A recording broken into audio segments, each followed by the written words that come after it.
guys, welcome back to an all-new episode of Conflicts. In this holiday special sponsored by HBO Max, we'll continue our look at 8-Bit Christmas. Now, in this episode here, we'll be getting a sneak peek at a special screening at the Chicago Peninsula and seeing a special holiday party as well. Not only that, we'll be doing a one-on-one interview with the producer of the movie, Jonathan Sadowski, and finishing it up with a special unboxing sponsored by HBO Max. Now, I'm really thrilled to go ahead and jump into this, so without further ado, let's go ahead and get started.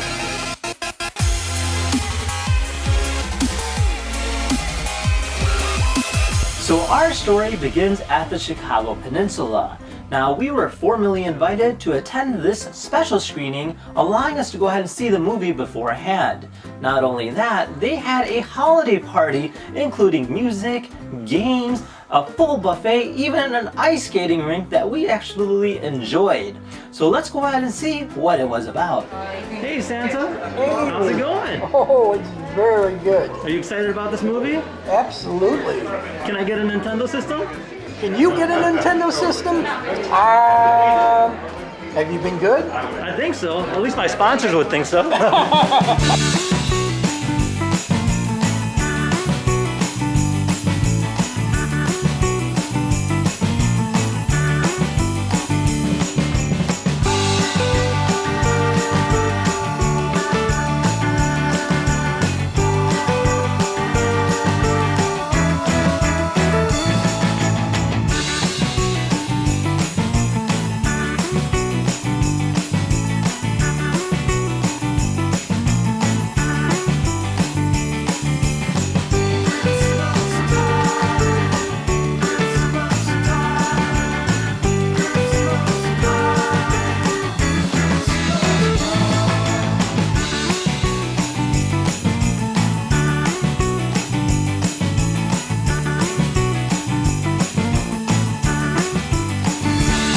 You can say we had a jolly good time. Overall, it was absolutely a blast and definitely memories to come. Now, let's go ahead and move on and meet our friend, the producer, aka Jonathan Sadowski. All right, guys, so I have Jonathan Sadowski here. He is the producer for the 8-Bit Christmas film, and he's here with us today to answer some questions. Now, obviously, we just saw it. It was an amazing movie. So big shout out to you for actually doing it. That was actually a fun movie, and my family loved it. Thank you so much, man. We had a good time making it, and I think it's I think that the Nintendo generation is ready for their Christmas story, you know? Exactly. I mean, you have no idea how much nostalgic value was in that movie. And that actually brings me to a very good question. How did you guys do it? I mean, it was literally a flashback from the mall down to even some of the small accessories like that little tape player. Everything had a little bit of like a memory just flashed back in my head. Yeah. Well, you know, I got to tell you, man, everybody should watch this movie, and then after they watch this movie, everybody should read the book.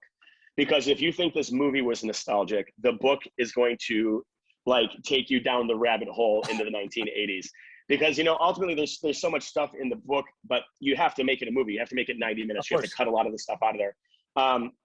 But yeah, man, look, Kevin wrote a great script, and Michael Dowse, our director, shot the hell out of this movie. You know, he had very distinct visions to make it pop, and crazy enough, we actually hired. I had the pleasure of hiring the costume designer from Sex Life to be the costume designer for 8-Bit Christmas. We developed a relationship up in Toronto when I was doing that film, and she really wanted to do a period piece, and this came across the desk.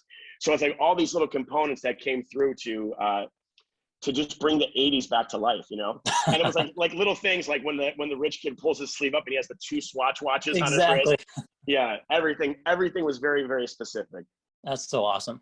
Now, obviously, we don't want to give out too many spoilers, but what was your most favorite part in terms of filming goes? So I actually wasn't, I wasn't in Toronto when they were filming. Okay. Yeah, so because of COVID protocol, the studio only allowed one producer on set. So we had the head of production, Alan Mandelbaum from Star Thrower. So he was the on-set producer. But we were basically watching in real time everything as it was happening and remotely. but without giving too much away, I cry at the ending every time. every time. It's just, you know, what starts out as this adventure film and this Sandlot-esque, Goonies-esque adventure of this kind of, you know, this ragtag group of kids turns into something so emotional that really sneaks up on the audience, I think. And when we watched it in LA, like there wasn't a dry eye in the house. I mean, everybody who grew up in that era was like, they came up to me after the premiere and they were just like, I mean, they were legit choked up. So with, like I said, I'm not going to give away the ending, but you guys are in for a treat with that. Yeah, definitely. Here's what I'm going to say. I think the ending, I think what this movie does is, aside from like going down that rabbit hole of 80s nostalgia and that complete immersion, like, you know, taking you back to that time, I think this film does a really good job. The script specifically does a really good job of letting you realize what the holidays are actually about. That's true. I agree. You know, they really kind of, they put into perspective what's important and what's not important. Yeah. No, definitely. And that's a fact. And I would highly encourage all of you who's out there, be sure to check out the video. Definitely a great movie, and especially for family. I have to say, even my parents were like, "Oh wow, that's actually a really good movie." And mind you, they don't speak English, so they were able to enjoy it without even having understanding parts of it, and that was actually pretty interesting. The one thing they did mention is that they haven't seen a movie that clean in a very long time. So it's definitely a great family movie. I would have to recommend. Yeah, that's one of the things we wanted to do. You know, we I think there's plenty of content out there. I mean, I'm on a show that's called Sex Life. I think there's plenty of content out there that is edgy and that is racy. There's plenty of content out there for adults. But we wanted to make a really good family film, you know, for this time of the year, something that you can sit around with your kids, sit around with your brother, your mom, your dad, and watch it together. And I think everybody pull something different away from the movie. In the same way, like when I was a kid and I watched A Christmas Story with my dad, you know, my dad watching it got something completely different than I got when I watched it. For him, it was like this nostalgia, but for me, it was like taking a time machine, being like, "Whoa, that's how people actually lived back then," you know? That's true. Crazy. Yeah. Yeah, no, but I think there is something for everybody in there, for boys, for girls, for parents, for kids, all over. Yes. And yeah, no, thank you so much for your time. And yeah, be sure to check out the link down below. And again, it's coming out on Thanksgiving Day. All right. Actually, no, the day before Thanksgiving. Oh, right. Sorry, the day before. November 24th on HBO Max. Be sure to check it out. Con, thank you so much for having me, man. And thank you so much for your kind words about the movie. All right, so let's go ahead and finish it up with a very special unboxing from HBO Max. Okay, so let's go ahead and see what HBO sent us. This here is the box. This here's part 2 of the 2-step unboxing of our HBO series for 8-Bit Christmas. Now, I have no idea what's inside, but it does say that there's glass, so I don't think it's got a Nintendo system, but that would have been pretty cool. So let's go ahead and open it up and see what's inside. Oh! What? That's cool!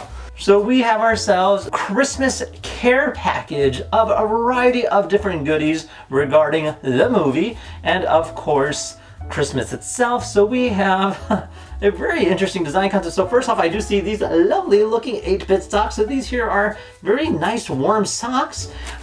2 pairs, one for me and one for my wife, of course. So that is really nice, really cool. Then we also get 2 pairs of hats. We have a card that says, "It's Thanksgiving Eve, you need a reprieve. The turkey not dressed, but don't get too stressed. It's no time to brood, here's a kit to get you in the holiday mood. Spike your hot chocolate, relax and stream 8-Bit Christmas on HBO Max. Please visit Minibar and use this code to redeem your gift card." Oh, they gave us a gift card. Sweet! All right, let's go ahead and carry on and see what else we have. We have some nostalgic candy. We have Fun Dip.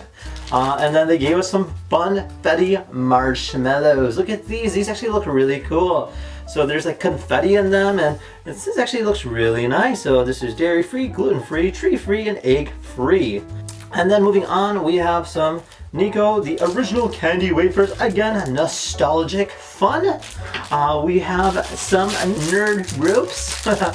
And then we have popcorn. So these here are, strawberry cheesecake popcorn, 8-bit mix. That's actually cool. They actually named it right after. So this here's an 8-bit mix of Chicagoland popcorn. So this is actually local. All right, I see some dum-dums. Lots of dum-dums. So they gave us, it looks like a cup or a mug. So an official 8-bit Christmas mug. This is actually really nice. Has some hot chocolate in here. So let's put that down. And then so we have ourselves a second mug. There we are, 8-bit Christmas mug. Well, it looks like we have ourselves an XO Marshmallow Gourmet Double Dark Hot Chocolate Mix. Sweet. So that's where the mugs come in handy. And then we have, all right, we got a gingerbread house. So this is going to be fun. We can go ahead and build ourselves a nice looking gingerbread house. And then last but not least, we have a light bright. When you watch the movie, you'll understand the joke behind this, but this is actually really cool. And I think that's it. And yeah, thank you to the good folks over at HBO Max for sending this over, as well as Paramount Studios. And that concludes our story for today. So overall, it is a wonderful movie, and I would highly recommend it, especially to go ahead and watch it with your family. Now, if you guys have any questions, feel free to comment down below. Otherwise, thank you again for watching. We'll see you guys next time. Take care now. Bye-bye.